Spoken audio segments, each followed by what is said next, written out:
It says, oh, well, we couldn't know better because nobody else did. Then what are you for? Okay.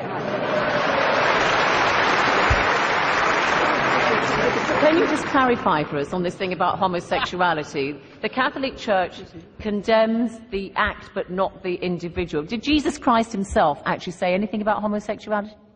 No. That is a wrong question in this regard. No, because we are not aware about homosexuality, the morality of homosexuality being a matter that drew the attention of Jesus. But Jesus certainly spoke about the Ten Commandments and adultery.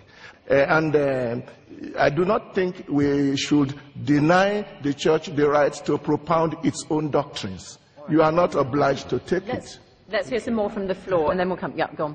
Our life is based on the life of Jesus Christ, not on emotion or based on the way the world is going.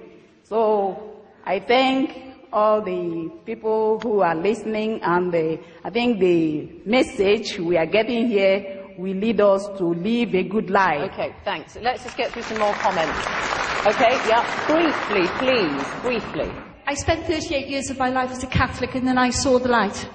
And my life now is going back and forth to Africa, and next month I go to Uganda, and I'm working on trying to stop mothers dying in pregnancy and childbirth.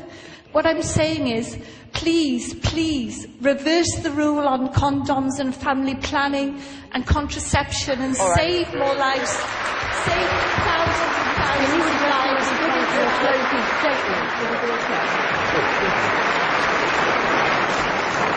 Let's keep this moving. Briefly, please.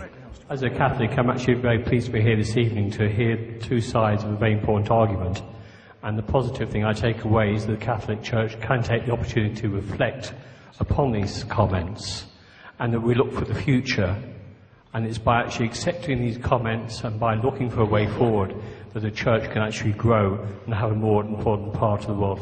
All right. Thank you. I don't want to take any more questions from the floor, really. But, panel, what I propose is this. You've heard the points that are raised. Some of them were comments, some of them were questions. You're going to have a few minutes to make your closing statements. Please incorporate these questions that you heard in your closing statements, because, audience, I want you to vote again. Now, for those of you who are watching at home, if you'd like a briefing booklet on some of those issues that you've heard raised today, then please go to www.intelligencesquared.com and you can download that booklet. Anybody can do it, and it's absolutely free. Okay, so everybody is doing that. So while you're all doing that, it's going to take a little bit of time. We're going to hear the closing statements incorporating some of the points that you, the audience, raised, and we're going to do it in reverse order this time. And it's going to be Stephen Fry first. Well, it's been a really interesting debate, and I've loved some of the questions from the floor. I suppose I'm slightly disappointed that Ann Widdecombe in particular should say, oh, I knew they'd bring up condoms and child rape and homosexuality. It's a bit like a burglar in court, so you would bring up that burglary and that manslaughter. You never mention the fact I give my father a birthday present. You know, it's, yes, are you getting the message? There is a reason we hammer home these issues, because they matter. There's such an opportunity, owning 1 billion souls at baptism. It's such an opportunity to do something remarkable to make this planet better.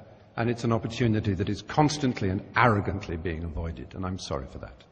Okay, thank you.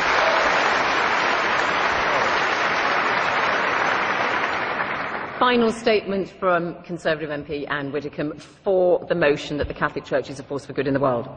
Right, we have had all the usual stuff about how the Catholic Church, being against condoms, has apparently caused untold misery. As I've said, our opponents always try to home in on sex, when the teachings of the Church, which are, after all, only about the stability of family, the maintenance of fidelity, the virtue of chastity, when the Church teaches that as one part of all its teaching, I do sometimes despair at the way that these debates always come back to that. So I'm very pleased to have been here tonight, despite the fact that I think the incoming poll was slightly discouraging.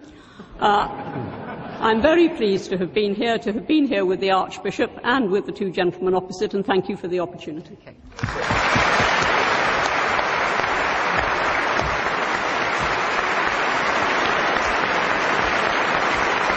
Against the motion, Mr. Hitchens. Unanswered questions. Amazing. No one, though they were asked repeatedly, would say whether they thought Stephen Fry, my friend, was in a state of mortal sin or not. They wouldn't tell you. Something about the question brought out their inner coward. Well, I say that homosexuality is not just a form of sex, it's a form of love, and it deserves our respect for that reason. That when my children were young, I'd have been proud to have Stephen as their babysitter, and I'd told them they were lucky. And if anyone came to my door as a babysitter wearing holy orders, I'd call first a cab and then the police.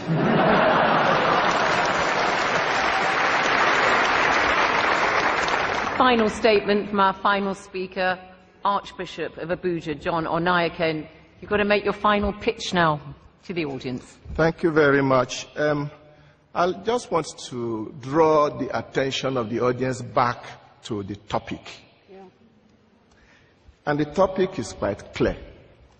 The Catholic Church is a force for good in the world. It did not say it is the only source for good. It did not say it has always been a source for good. It's not in the past tense, it's in the present tense, is a source for good. I still have not seen how they have in any way shown that the Catholic Church is not a force for good in the world. I can say all kinds of things about other people, but I think it is fair enough that when it comes to what does the Church say about condoms, what does it say about homosexuality, what does we say about women priests, we need to take the trouble to find out exactly what it is saying, not what the newspapers are saying that we are saying. We never said that the Catholic Church is perfect. We continue to do our best to be as close as we can to Jesus Christ and what he wants us to be, and to constantly be a force for good in the world. And I thank you. Archbishop, thank you.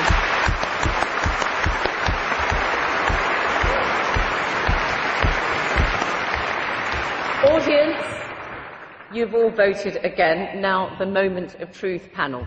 Let me remind everybody that before the debate, when everybody came in, this is how you voted. For the motion that the Catholic Church is a force for good in the world, 678. Against the motion, 1,102. And the undecideds, the don't knows, were 346. This is how you voted subsequently.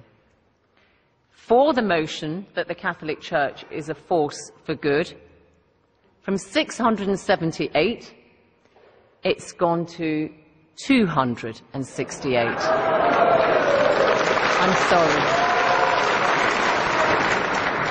I'm sorry. Against the motion, it's now 1,876.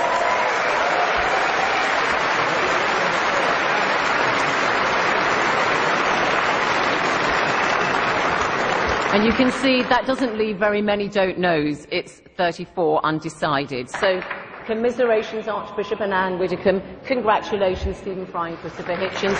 Thank you all. From me, Zain Abidari, goodbye.